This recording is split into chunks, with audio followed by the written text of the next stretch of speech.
In this lab, I analyzed the motion of an object attached to an oscillating spring.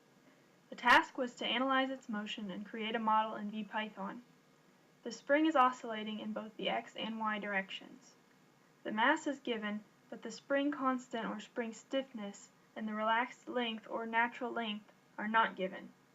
Both of these values will be needed to design the model. Here's the procedure for this lab. After analyzing the data, the period of oscillation will be used to calculate the missing values. Two fundamental principles will be used, the momentum principle and the energy principle. To begin, the motion can be analyzed using tracker software to obtain time and position data. Now some calculations can be made to create the model. The first step is to find the period of oscillation. This is simply the time between periods or waves. The period of oscillation is also equal to this formula. This equation can be rearranged to solve for K, the spring stiffness, based on all the other known values. At the beginning of the given video of the spring was in equilibrium.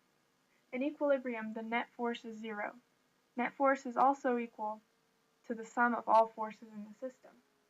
This sum can be equated to 0, and when the equations for gravitational and spring forces are substituted, the resulting equation can be solved for the relaxed length of the spring.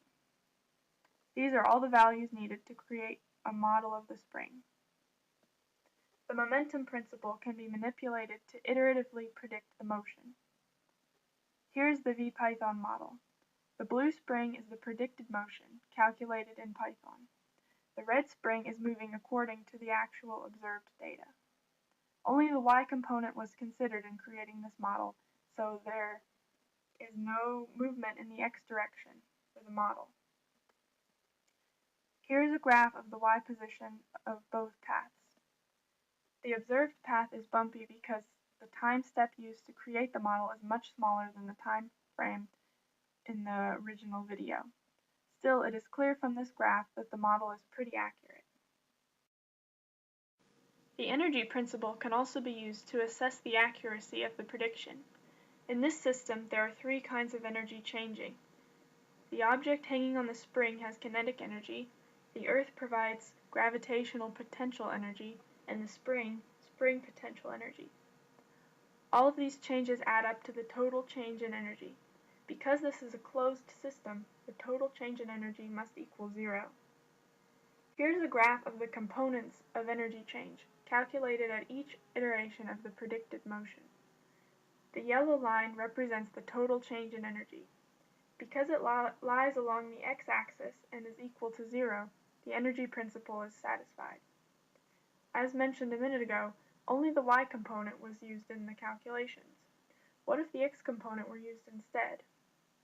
In this version of the model, the x component of the observed motion was used for the period of oscillation and subsequent calculations. The model no longer appears to be representative of the real spring.